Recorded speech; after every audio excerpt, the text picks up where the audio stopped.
جاؤ اور جا کے انہیں اپنی زیارت کی دولت سے مالامال کرو، وہ تمہارے اوپر فدا ہونے کو ہر لمحہ تیار ہے۔ حضور جب گئے، اہل مدینہ نے جس انداز سے استقبال کیا، تاریخ کا روشن باب ہے۔ طالع البدر علینا کی صدایں جس طرح گونجی، کہیں معصوم ننیاں بچی، کہیں معصوم ننی بچیاں تھی دب بجاتی تھی، رسول پاک کی طرف اشارے کر کے گاتی تھی اور کیا کہتی تھی کہ ہم ہیں بچیاں نجار کے، عالی گرانے کی، خوشی ہے آمینہ کے لال کے تشریف لانے کی۔ عجیب ماحول تھا، مدینہ چمک رہا تھا، ہر گھر میں خوشی تھی۔ ابو ایوب انصاری کا آنگن مہک رہا تھا، خوشی کے گیت گا رہے تھے۔ امروز شاہ شاہ مہمان شد است تمہارا، جبریل بابرائے کے دربار شد است تمہارا، لوگوں شاہوں کا شاہ ہمارے گھر کا مہمان بنا ہوا ہے، جبریل بھی فرشتوں کو لے کر کے آج ہمارے گھر کا پہرے دار ہے۔ کیسا ماحول تھا!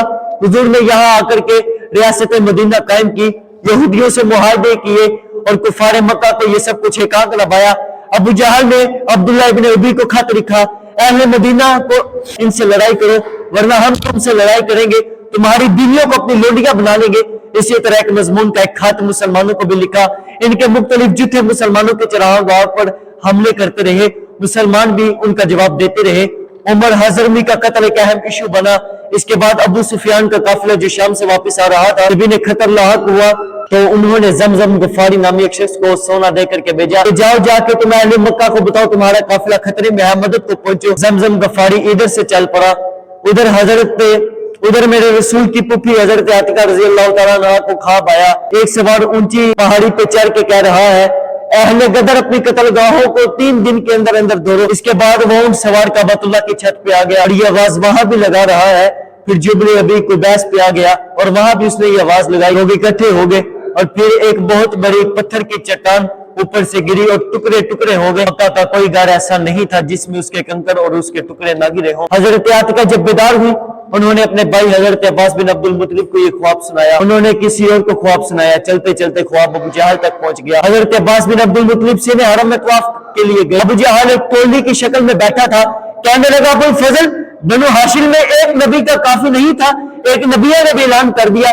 کہتے ہیں میں نے پوچھا کیا ماجرا، اس نے یہ خواب سنایا، میں نے ٹال مٹول کر دی، لیکن اس نے خوب پروپیگنڈا کیا، بلکہ کہا اگر 3 دن تک ایسا بھی واقعہ نہ ہوا ہم چمڑے کے اوپر لکھ کے کعبے کی دیواروں سے لگا دیں گے، سب سے جھوٹا خاندان بنو ہاشم ہے۔ حضرت عباس فرماتے ہیں میں جب گھر گیا تو عورتوں میں سخت کوسنے دیے، بدبخت پہلے تمہارے مردوں پہ باتیں کرتا تھا اب عورتوں پہ بھی باتیں کرنے لگ گیا۔ کہتے ہیں میں غصے سے نکلا، میرا خیال تھا کہ جب وہ ملے گا اور کچھ بات کرے گا تو میں اس کو خوب جواب دوں گا۔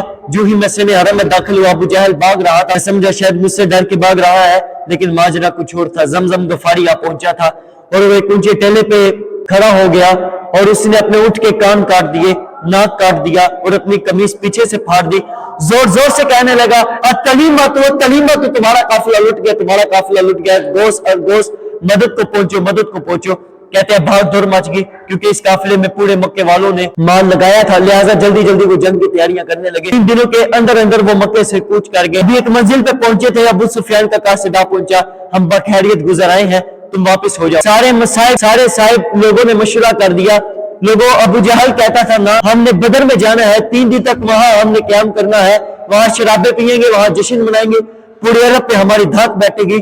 ایسے لوگوں نے بڑا سمجھایا لیکن وہ ماننے کو تیار نہ ہوا۔ ہر منزل پہ ہر زور کوئی نہ کوئی سردار دعوت کرتا، 8 یا 10 اونٹ ذبح کرتا اور یہ قافلہ آگے بڑھ رہا تھا۔ ادھر حضور نے صحابہ کو جمع کیا، مٹھی بھر جماعت، ایک چھوٹا سا گھونسلہ جو تیار کیا تھا، ایک چھوٹی سی کائنات، چھوٹی سی دنیا میرے رسول نے تیار کی۔ حضور نے فرمایا صحابہ مجھے مشورہ دو، اشیروا علی ایھا الناس، لوگوں مجھے بتاؤ کیا کیا جائے۔ حضرت ابوبکر صدیق، حضرت عمر رضی اللہ تعالیٰ عنہما انہوں نے عرض کی حضور آپ جو چاہیں ہم آپ کے ساتھ ہیں۔ حضرت مقدار نے عرض کی حضور آپ برق الگمات تک بھی جانا چاہیں ہم آپ کے ساتھ دیں گے۔ حضور نے فرمایا مجھے مشورہ دو۔ ابو بکر و عمر نے عرض کی اے ہاد یہ دورہ، ہمارے مال و جان اولاد سب کچھ اسلام پہ قربان، غلامان محمد جان دینے سے نہیں ڈرتے، یہ سر کٹ جائے یا رہ جائے کچھ پرواہ نہیں کرتے۔ اٹھے مقدار، عرض کیا سرور عالم نہیں ہے قوم موسیٰ کی طرح کہہ دینے والے، ہمارا فخر یہ ہے کہ ہم غلامان محمد ہیں، ہمیں باطل سے کیا ڈر، زیر دامن محمد ہے۔ میرے رسول نے ارشاد فرمایا اشیروا علی ایھا الناس، لوگوں مجھے مشورہ دو۔ حضرت عمر فاروق رضی اللہ تعالیٰ عنہ پھر اٹھے، حضور نے فرمایا لوگوں مجھے مشورہ دو۔ حضرت سعد بن معاذ رضی اللہ تعالیٰ عنہ تھے، حضور کی شاید عرض کی شاید حضور کی مراد انصار سے ہے۔